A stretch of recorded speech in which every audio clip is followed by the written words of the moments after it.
Computer. Okay. Hello, this is Charlie Winterbauer. Welcome to the 2020 Virtual Native Plant Festival. We're going to have our first speaker. Over a 26-year period, Trena McNabb has transformed the tangled mess of a sewer line easement into a vibrant, healthy, native wildflower meadow that is now beginning to look like her original vision. It is one of the first of very few such creations in the Carolinas. She will show photos documenting the progression through the years and seasons and highlight many plants, including a collection of native sunflowers. The talk will include her technique for controlling unwanted plants using a series of homemade tools and eliminating non-natives. She uses the plants she grows in her art by photographing and pressing them. Storytelling is a significant aspect of her work. Each painting is actually a connected series of smaller paintings telling a story that deepens the longer one studies a piece. Areas of the work have been described as a transparent painted collage.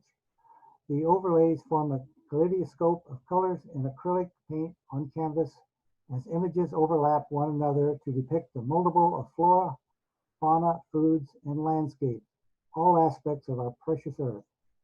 The work ranges from 32-foot long multi-canvas site-specific corporate, hospital, or public art commissions to smaller pieces for private residents. Let's hear from Trena. Go ahead, Trena. Well, hello, and this is going to be the story of my wildflower meadow. First is the what. When we built our house in 1993, there was an existing sewer easement on the property as you see here. The city came that year with very large equipment and mowed everything down. I met with the city manager and promised if they would stay out, I would keep it mowed. As I started to prepare the surface for seeds, I called it the killing field. I spent one entire year doing nothing but killing the brambles, weeds, the non-natives planted for erosion control, and small trees that were growing in the easement.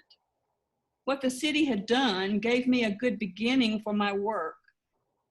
What I didn't realize was the resulting mulch from the city mowing created overlaps which protected the dormant seeds from me, and they came up the second year with a vengeance.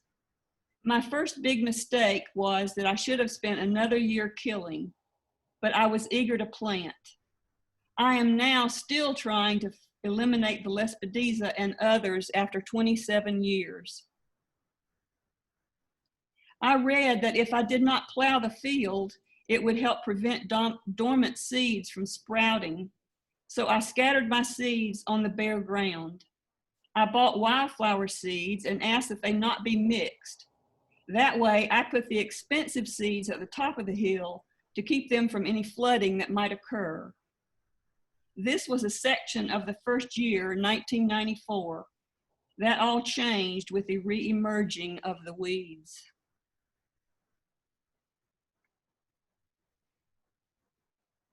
A friend of mine shot the next 3 photographs with his drone.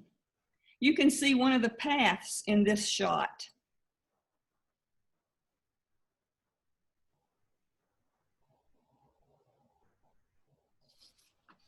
This is the main path. These photos were taken in late August with many of the plants going dormant. That accounts for the lack of green in the aerial views.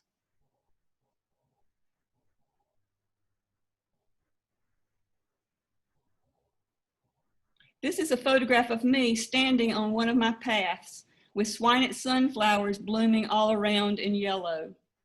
The asters are just beginning to bloom in this photograph.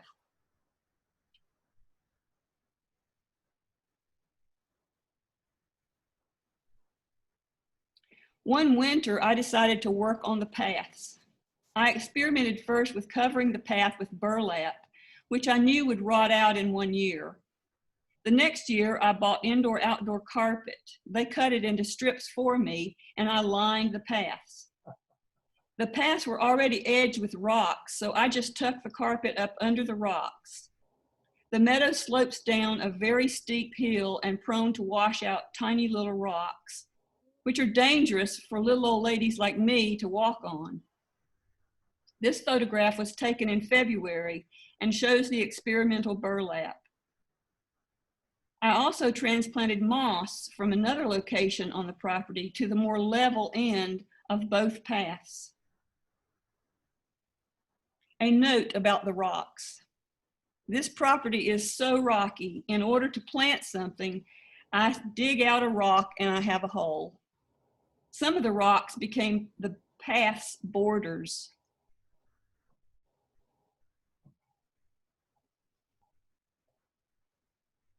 This is what the path looked like the next February, with the carpet installed over the rotting burlap. Carpet was the only thing I could think of that would not wash away in the floods or hard rains. Easily handled and not too heavy. The carpet needs replacing now after 6 years, an inexpensive way to maintain the paths.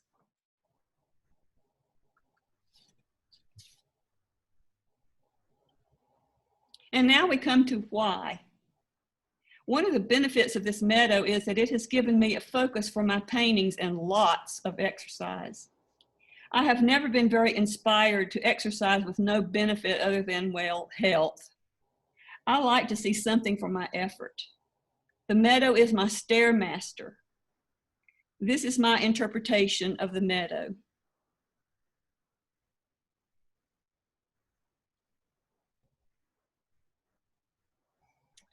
The next few photographs are the meadow in different seasons. No matter when you visit, it's a totally different kind of beauty, in the spring, summer, fall, or winter. This is the result of Biden tick seeds that I collected from the side of the road. They were in profusion that first year, but since they're annuals, the perennials coming up around them have controlled their abundance.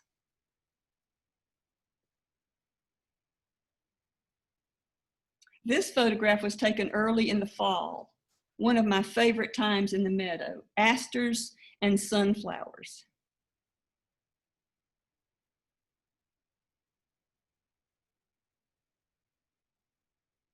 The leaves on the trees and the grasses are turning gold and red.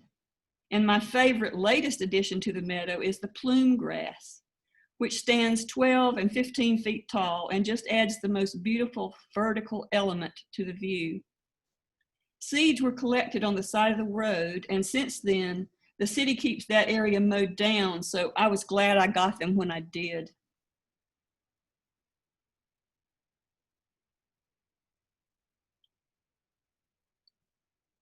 This is another view of the meadow in the fall. In this photo, the swamp or narrow-leaf sunflower is blooming. The swamp sunflower grows very well here, even though it's not a swamp.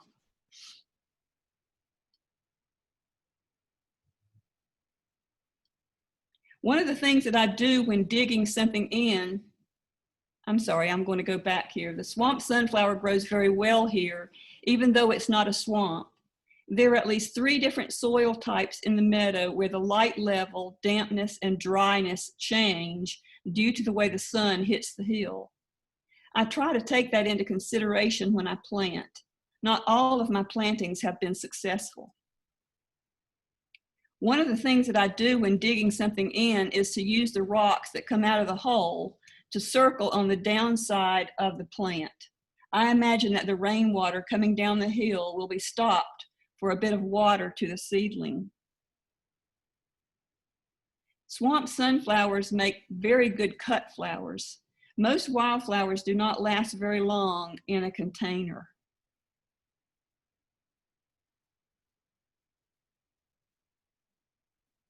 On the coldest day in February, I have the meadow cut back with string trimmers. The original bush hogging was deemed too much trouble because of the many rocks and the hill. And it took longer to trailer and drive the tractor over than it actually took to bush hog. And then one year, the tractor hit a rock and had a flat. The ideal situation would be to burn the meadow in the fall, but since I am in the city limits, it's impossible to get a permit. And then comes winter. After the mowing, the creek freezes and the snow falls. That silence is so special with tracks of the deer and other wildlife running through the snow, usually to the creek.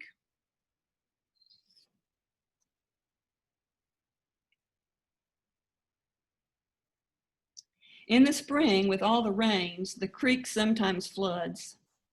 The flooding does not usually affect the meadow flowers. They're firmly rooted in the ground. It just removes all the debris and leaves, scouring the ground and washing in unwanted seeds.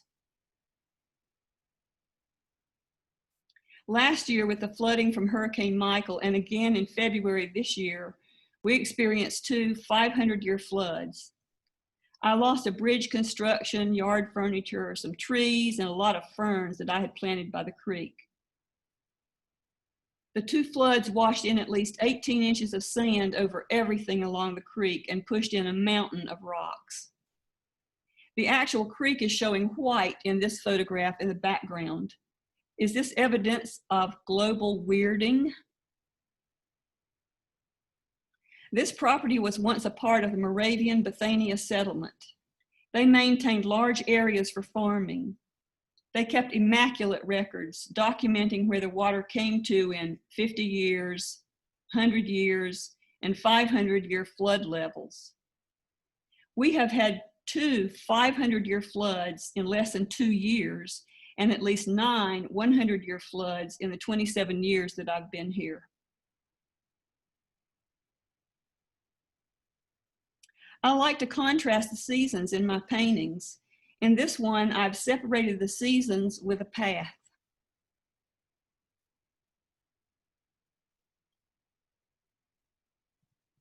Native grasses help blend the flowers together. They also shade the ground and help to retain moisture around the roots of the flowers. One year, I observed identical Swinett sunflower plants, both with and without surrounding grass. The plants with grass were much better able to survive a lack of water. Perhaps the grass shades the ground. I do not water the meadow. I only water new seedlings when they go into the ground. This is the common native roadside grass broom sedge, turning red in the fall.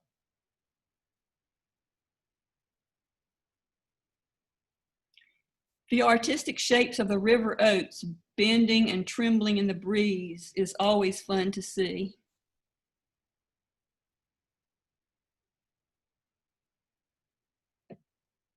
A perennial seed takes 2 years for the plant to bloom. Every gardener I know always says, wait till next year. Everything's going to look great next year. Gardeners have faith that their seeds and seedlings will grow. It's a way to give back to the earth. Just think of planting a tree that takes 200 years to mature.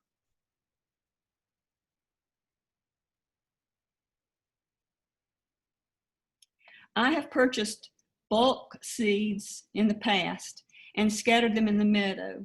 In my small nursery, I do winter sowing, which also helps me acquire plants, but my favorite is taking seeds from the roadside. When the seeds are ripe, I cut off the tops of the plants and put them onto a large sheet spread out in the van. Then taking up the corners of the sheet and scattering the vegetation on the ground where appropriate. I also do this with my own seed heads. When ripe, put them in a bucket, take them to a new area, and scatter. I have so many curious chipmunks and squirrels that my seedlings are kept in cages. If you're not familiar with winter sowing, this is what it looks like. You put your seeds in the jugs by January, and in June, you have seedlings ready to repot and hold for the next spring. An inexpensive way to have plants aplenty and to share.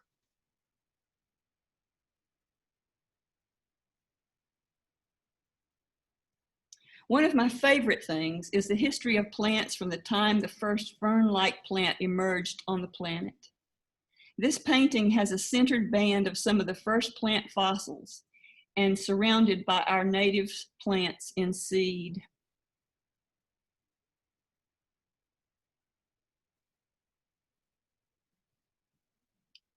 The next few photographs are of ironweed, from the gigantean, which grows about 15 feet tall, to the smaller species. They attract butterflies and bees and make a beautiful display in the late summer.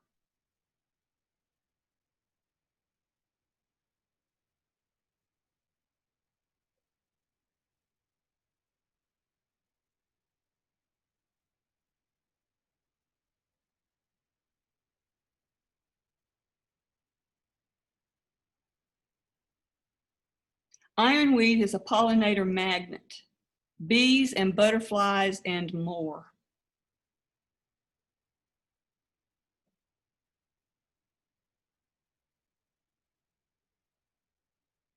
Joe Pye weed is the only plant I protect from the deer. I spritz them lightly with a repellent about once a month from the time they emerge until they seed. Now I have a beautiful stand of them along the damper, semi-shady lower edge of the meadow. I love to see their distinctive leaf shapes on the side of the road.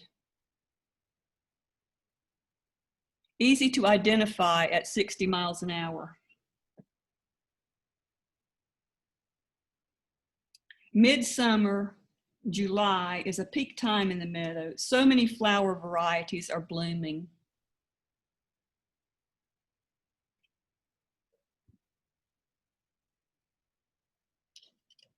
Daisy fleabane makes a great ground cover for the edge of semi-shady areas, blooming in the late spring.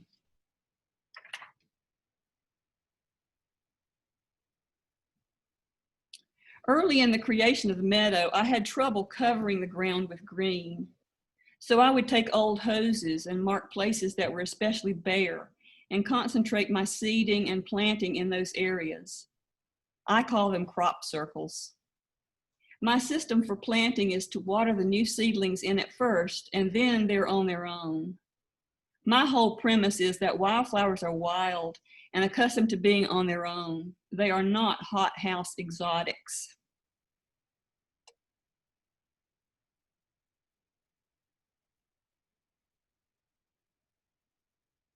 Coneflowers were in the batch of bulk seed that I planted that first year. It was such fun. Go out on a beautiful, cool October or November day and fling seeds all around, scattering them on the top of the ground. Seeds need to be sown during the winter months to allow them to set in the soil and germinate. I still have those coneflowers, even though other more aggressive plants have taken root. The coneflowers have moved around in the meadow.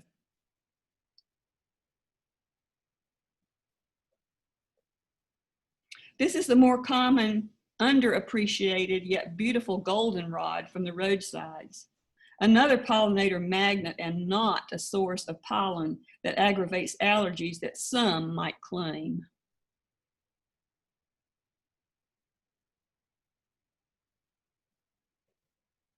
Butterfly weed has always been a favorite of mine, the Rhodesideus version. The most expensive seeds I've ever purchased. It is the most beautiful milkweed, necessary to the monarchs and always exciting to see along the roadsides when traveling or walking in the meadow.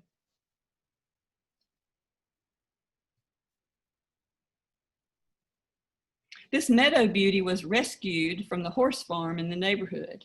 His only stipulation was don't leave a hole for the horses to step in.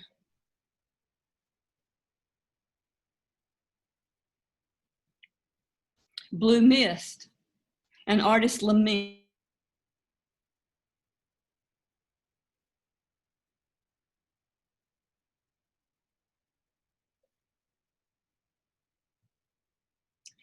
Someone gave me 5 plants of the federally endangered Swinett sunflower about 16 years ago.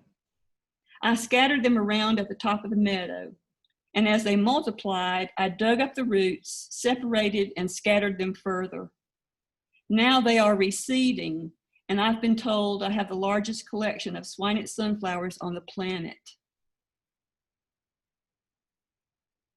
Swinate starts to bloom mid to late September.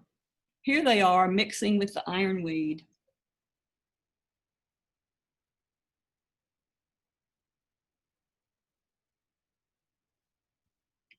In this photograph, the swinate is blooming alongside the Georgia aster. The aster blooms from the end of September until the first frost kills it.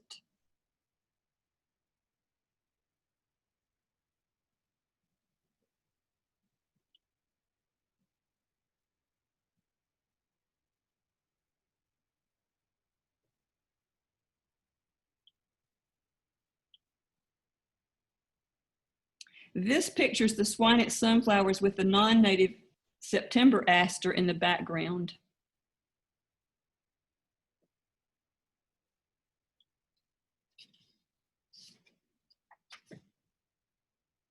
One year, I bought a Georgia aster at one of the plant auctions from the North Carolina Native Plant Society. Little did I know that I would get the most beautiful aster in the world. Federally endangered and a treasure. They are also spreading and forming large colonies.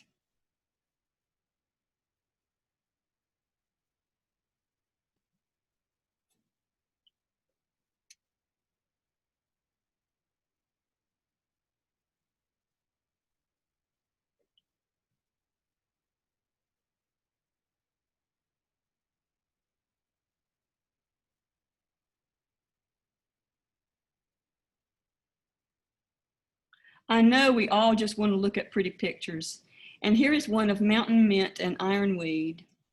I was told the mountain mint would be invasive, but I have room for it to spread. At first it wanted to hog the ground, but now it's mixing with other plants in the meadow.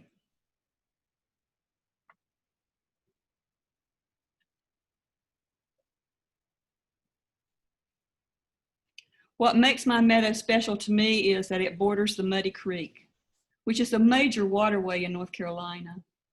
I wanted to do a painting of the creek, but not in a traditional way. In this painting, it is surrounded by trees and plants that grow both in the shade and in the sun, as it is in real life.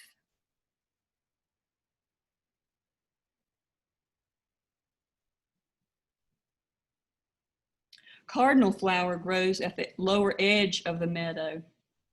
It took me years to realize that they do not like their roots to be covered in mulch over the winter. It grows well at the bottom of damp edge of the meadow where the occasional floods clear the soil of debris.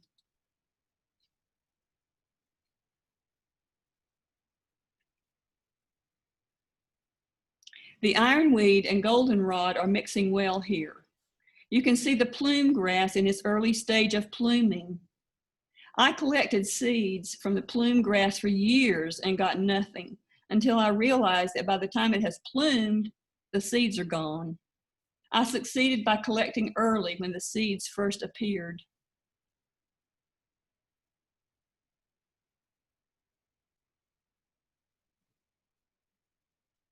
Here is the plume grass and the trees just beginning to turn.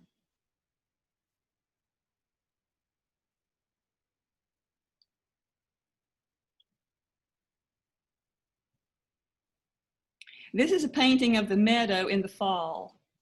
In this playful version, all the birds are flying south.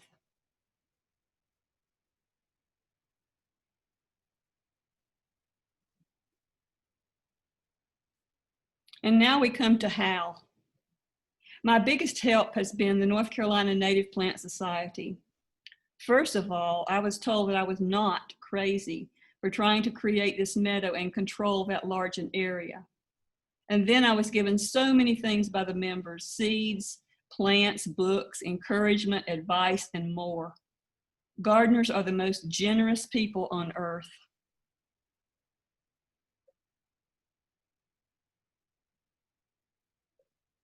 In the beginning, I had a hard time even comprehending the large area. I would be working, looking down, and suddenly I would be in a totally different area from where I planned to be. This is how I controlled myself and made the sections manageable. I strung lengths of landscaping tape from top to bottom of the meadow, creating sections which I left in place all year.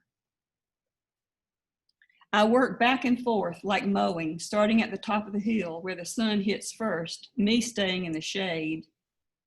I would not need to look up to get my bearings. I would come to the tape, turn, and go the other way. The dark stripes are the permanent paths, which also represent the edge of a section. I would start the morning, do 1 or 2 sections, and begin at the next section the following workday.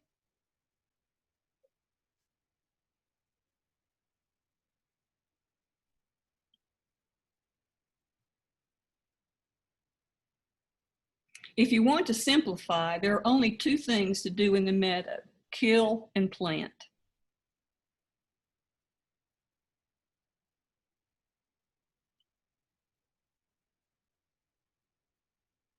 I have different tools that I use on different days, whatever I plan to focus. But I have one habit, and that is to keep water in strategic rest spots and a chair so that I don't have to be carrying heavy water bottles around. Periodically, I replenish them, and I have a good place to sit and recharge.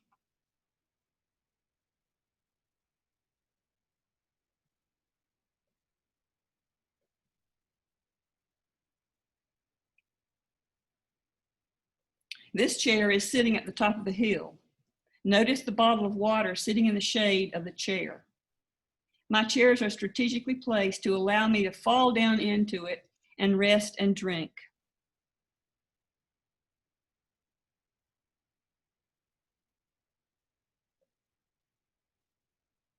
My chairs always face the creek.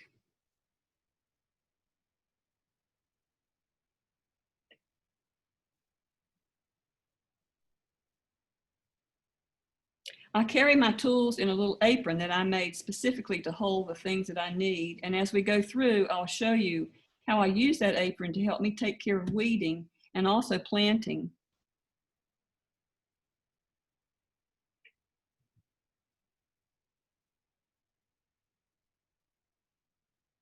My newest experiment is to carry my tools in a vest. This lightweight version has multiple pockets for my most necessary tools and places on which to hang others. So far, it's still clean.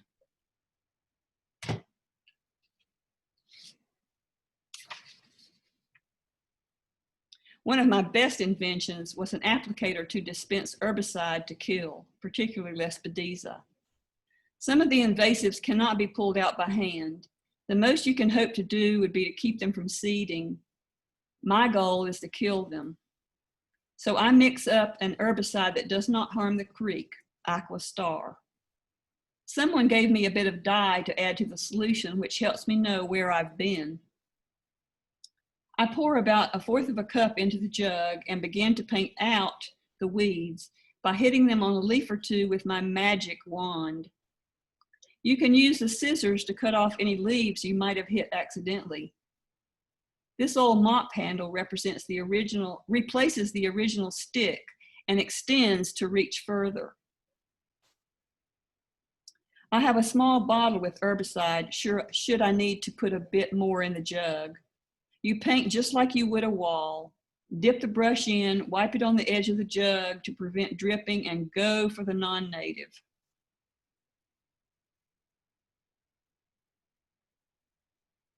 I always carry this bucket with me, sometimes over my left arm like a pocketbook, so that I can have hands free to work the dispenser or stop and pull weeds and have a bucket to put them in. I have softened the bucket handle with a padded wrap that you would use on a seatbelt that's too tight on your shoulder.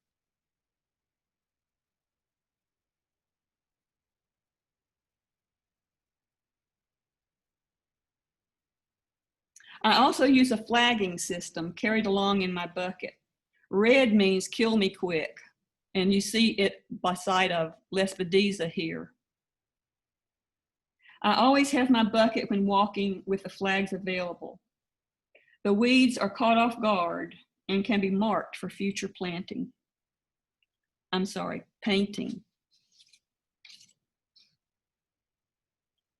Blue means water me, take care of me. Yellow means watch me and what am I?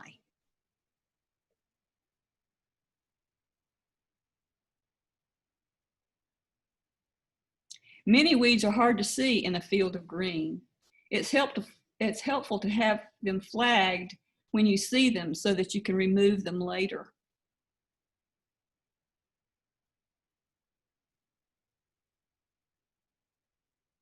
Some weeds are easy to remove by hand and others will not come out of the ground.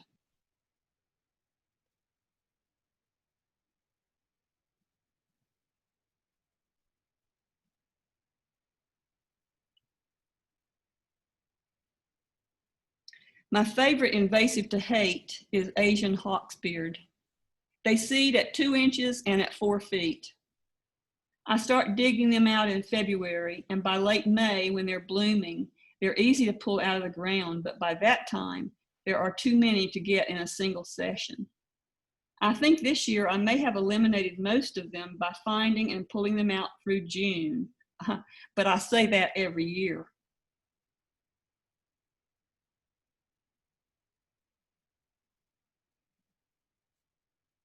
I always wear boots, and I can hold down an undesirable plant, in this case mimosa, growing close to a desirable one, and hit it with the paintbrush.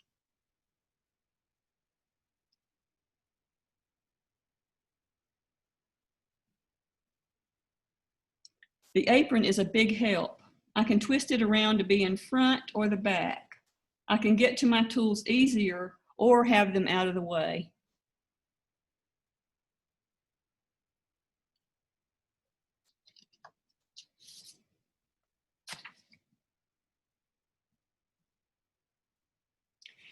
If I'm planning to paint that morning, I will take a refill solution so that I can pour a small amount in the jug. I very seldom spray. Usually 1/4 cup will do the entire meadow. In order to paint, I will need at least 5 hours of no rain following the painting.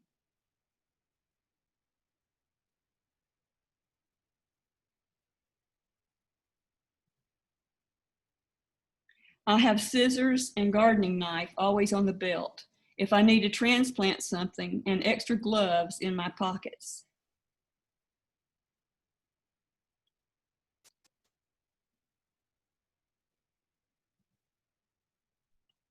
Knee pads are a big help if I'm planning to get down and pull weeds or planting. It really saves your back from a lot of bending. I do a lot of crawling around on the ground.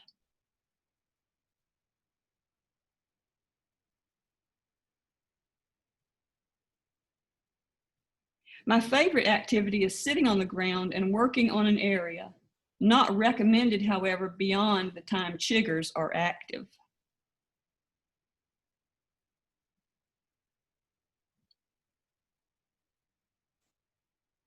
Since I'm an artist, I use an artistic solution to eliminating invasives. In the cool morning, I paint out weeds in the garden, and then in the hot afternoon, I paint them in on my paintings.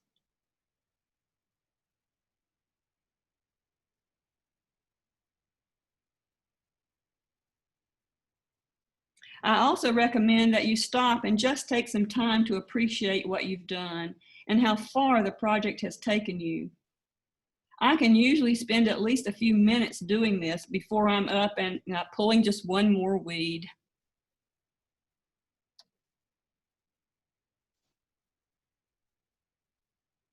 Thank you so much for your interest in my meadow. You can visit my website for more information about the garden, the art of pressing plants, and my paintings.